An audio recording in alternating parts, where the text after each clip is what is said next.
The bullseye is to our west here on Saturday afternoon, but eventually the risk of severe weather will expand into Alabama tonight and early Sunday morning.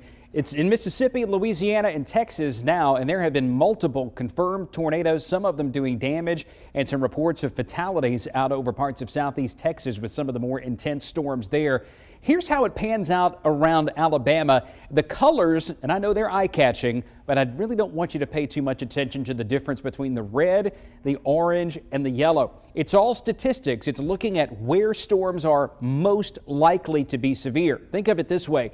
There's just more energy here for storms in Tuscaloosa than there is in Anniston and Gadsden, and Birmingham and Shelby County are right on that dividing line in between the two. The showers that we have right now are actually doing us a favor by preventing very, very sticky air from coming northbound. The rain-cooled air is a big help, but it may not be enough to completely eradicate a severe weather threat for Alabama, because you can already see a few thunderstorms developing down in Choctaw County and Sumter County just southeast of Meridian. There are numerous warnings over in Mississippi right now. In fact, one that is just to the southwest of Rolling Fork that has a very prominent tornado signature here. That very well could be producing a tornado that's headed toward Rolling Fork. And if you remember, it's not been that long ago that Rolling Fork was decimated by a violent tornado. This one doesn't look quite as powerful as that, but it is something to keep an eye on. And then earlier, about an hour and a half ago, there was a large tornado near Bude, Mississippi, and this is what that one looked like. Derek Sibley from our sister station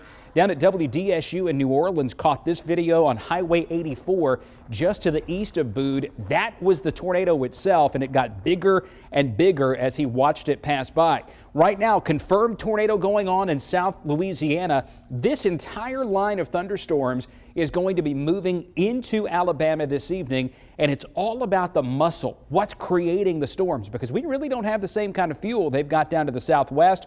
So what happens with this high wind is going to make a big difference in how the storms eventually pass through Alabama. So about 9 o'clock this evening, the strongest winds a few thousand feet above the ground will be over Mississippi and West Alabama. But watch this.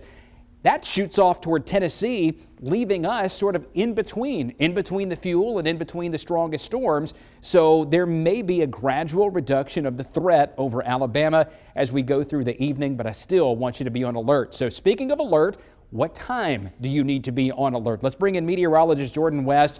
Timing and impacts, go ahead and go with it.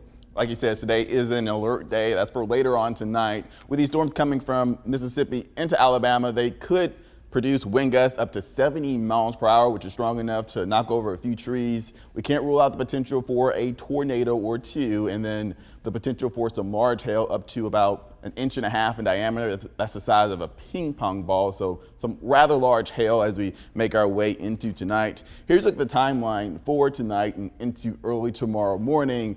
West Alabama along Highway 43 between 9 p.m. and 2 a.m. That includes Tuscaloosa counties, Greene, Hale, Sumter, Pickens, Lamar, Winston, Hamilton counties, and then that'll continue to push eastward towards that I-65 corridor. So this is now Jefferson County, Shelby County, Aniana, Coleman, Clinton, Centerville between midnight and 4 a.m. And then I think that severe weather threat starts to diminish quickly as that system makes its way eastward towards the Alabama-Georgia border. This is Anniston, Ashland, Roanoke, Alexander City, Sylacauga, Gadsden, Fort Payne, and Center between 2 a.m. and 6 a.m. When everything is all said and done, I think between last night we'll see an additional 1 to 2 more inches of rain through early tomorrow morning.